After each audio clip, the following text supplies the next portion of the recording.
आपल्याबरोबर शिवसेनेचे खासदार प्रियंका चतुर्वेदी आपल्याबरोबर आहेत. मॅडम, काल उपमुख्यमंत्री देवेंद्र फडणवीसांनी उपमुख्यमंत्री अजित पवारांना एक पत्र लिहिलं. पत्र लिहून त्यांनी म्हटलेलं आहे की नवाब मलिक ज्यावेळेस अधिवेशनामध्ये गेलेले होते त्यावेळेस सत्ताधारी बाकांवरती अजित पवार गटामध्ये ते बसले की त्यांच्यावरती देशद्रोहाचा आरोप होता आणि त्या आरोपांखालीच ते अटकेमध्ये होते. सध्या जरी ते जामिनावरती बाहेर असले तरीसुद्धा नवाब मलिकांना महायुतीचा भाग बनवू नये, ते योग्य ठरणार नाही. ड्रामा, सिर्फ ड्रामा और सिर्फ झूठ बोलना और जनता को बरगलाना, यही एक देवेंद्र फडणवीस का काम रह गया है. उप मुख्यमंत्री हैं, अगल बगल में बैठते हैं. अगर उनको दिक्कत थी नवाब मलिक से, वो उनसे बोल सकते थे. ये चिट्ठी पत्र लिखने का ड्रामा क्यों किया? क्योंकि वो जानते हैं कि जनता इनकी ड्रामा को समझ रही है, इनके झूठों को समझ रही है.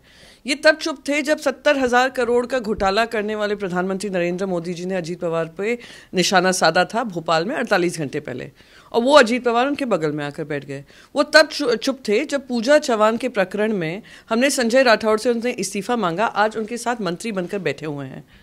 तो अब वो जानते हैं कि देश की जनता और महाराष्ट्र की जनता उनका झूठ देख रही है. वो बेनकाब हो गए हैं, उनका मुखौटा जनता ने निकाल दिया है. इसलिए वो इस तरीके का पत्र व्यवहार कर रहे हैं. सच्चाई ये है, ये सत्ता के पीछे किसी के भी साथ बैठ सकते हैं. सच्चाई ये है, सत्ता के पीछे ये देशद्रोहियों के साथ बैठ सकते हैं. सच्चाई ये है, ये अपने सत्ता के पीछे भ्रष्टाचारियों के साथ बैठ सकते हैं. और सच्चाई ये है कि सत्ता के पीछे ये लोगों से गद्दारी भी करा सकते हैं. मात्र देवेंद्र फडणवीसांना पत्र लिहिण्याची गरज काय होती असा एक प्रश्न सध्या उपस्थित केला जातोय.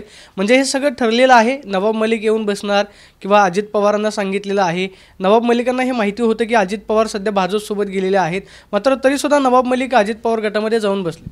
तो वही दिखा रहा है ना कि देवेंद्र फडणवीस जनता के सामने एक भूमिका निभाने की कोशिश कर रहे हैं और अपनी राजनीति दूसरी भूमिका में कर रहे हैं. उनकी राजनीति अवसरवादी राजनीति है और मौका ढूंढकर सत्ता में बने रहने की राजनीति है, और जनता ये समझ रही है. और जनता को के सामने ये जो पत्र लिखा है वो ये दिखाने के लिए मैं तो बहुत बेचारा हूँ और मैं क्योंकि देश को आगे रखता हूँ. अगर देश को आप आगे रख रहे होते ना, ईडी सीबीआई आईटी के हवाले ये गद्दारी नहीं करते. देश को आगे रख रहे होते तो 50 खोखे से अपनी सरकार नहीं बनाते, 5 साल का इंतज़ार करते, 5 साल जनता के बीच जाकर अपनी जो भी दुख दर्द थे जनता से बात करते और जनता आप पे विश्वास जताती.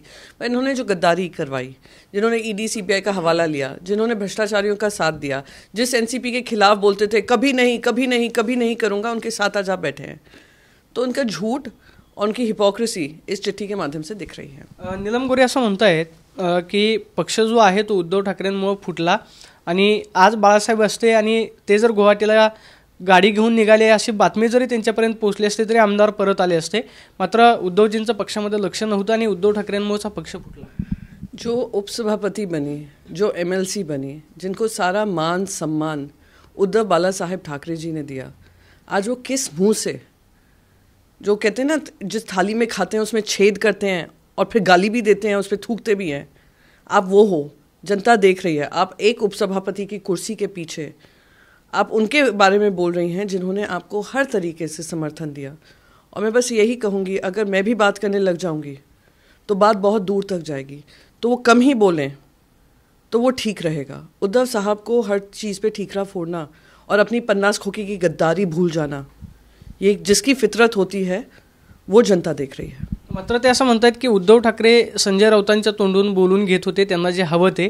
संजय राऊतांना बळीचा बकरा जो आहे तो उद्धव ठाकरेंनी बनवलं.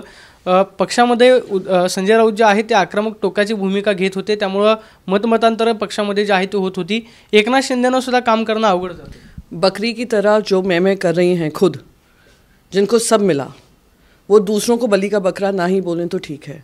उद्धव साहब जी में इतना साहस है, इतना दम है कि जो बोलना है मुंह पे बोलते हैं, जो लड़ाई लेनी है मुंह पे लेते हैं, सामने का वार करते हैं, पीठ पीछे नहीं करते हैं जैसे आप लोगों ने किया.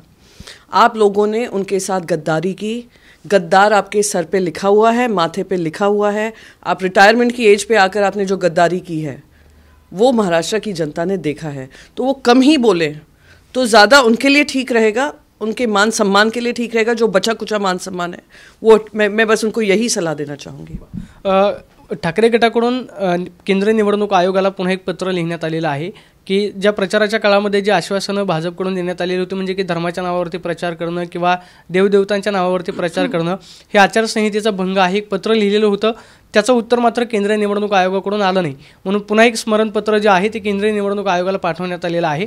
त्याचं उत्तर जे आहे ते लवकरात लवकर द्यावं. बिल्कुल, इलेक्शन कमीशन ने जो दोहरा रूप अपनाया हुआ है, जिस तरीके से इलेक्शन कमीशन ने इलेक्टेड एमएलएज और एमपीज के आधार पर इतिहास में पहली बार हुआ होगा, प्रजातंत्र के खिलाफ हुआ होगा, संविधान के खिलाफ हुआ होगा, जो सुप्रीम कोर्ट भी कह रहा है कि गलत हुआ है कि कार्यकर्ता ऑफिस बेरर्स को दरकिनार कर आपने उस आधार पर पार्टी का नाम और चिन्ह उधर दे दिया. बाला साहेब ठाकरे जी ने जब हिंदुओं के बारे में बात की थी तो आपने उनकी वोटिंग राइट्स खींचने का काम किया था, और आज वही काम हो रहा है भारतीय जनता पार्टी की तरफ से. आप चुप होकर बैठे हैं, तो आप पे क्या दबाव है? आप हमारे पत्र का जवाब दीजिए ना. किस दबाव की वजह से आप नहीं दे पा रहे हैं? क्योंकि आप जानते हैं कि कहीं ना कहीं आप लोग भी वो election tool, Bharatiya Janata party के इलेक्शन टूल का हिस्सा हो गए हैं, जैसे ईडी, सीबीआई, आईटी हो गया है. पर ये मैं बस उनको इलेक्शन कमीशन को यही सलाह दूंगी, सरकारें बनती हैं, बिगड़ती हैं, सरकारें रहती हैं, जाती हैं. जब ये सरकार जाएगी, थोड़ा खुद अपना आत्मचिंतन करना, कैसे आप लोग सरकार के काम के लिए बिछ गए. मात्र त्याचं उत्तर लवकरात लवकर दिलं पाहिजे. बिल्कुल मिलना चाहिए ना. कोई बताए उनसे कि जब बाला साहेब जी का आपने वोटिंग राइट्स अधिकार का हनन किया, वोटिंग राइट्स उनसे खींच लिए गए क्योंकि वो हिंदुओं की बात करते थे. आज वही लोग हिंदुओं, और कहा जाता था कि भगवानों को बीच में मत लाइए इलेक्शन चुनाव में, ये उनको कहा गया था, उस वजह से हुआ था. आज वही भारतीय जनता पार्टी रोज उसका उल्लंघन कर रही है और आप चुप बैठे हैं. तो ये दो तरीके का रवैया क्यों? हमारे साथ अलग क्यों, उनके साथ व्यवहार अलग क्यों? ये प्रश्न चिन्ह और प्रश्न का जवाब उनको देना चाहिए. खरं आपण पाहतोय की केंद्रीय निवडणूक आयोगाने या पत्रावरती भूमिका जी आहे ती स्पष्ट करावी. मात्र नीलम गोरे ज्या बोलतायत त्यांनी मात्र कमी बोलावं. जर आम्ही बोलायला लागलो तर विषय जो आहे तो खूप दूरपर्यंत जाईल, अशी प्रतिक्रिया प्रियंका चतुर्वेदींनी दिल्याचं पाहायला मिळते. कॅमेरा पर्सन विनोद स्वामी, प्रदीप कापसे, TV9 मराठी, नवी दिल्ली.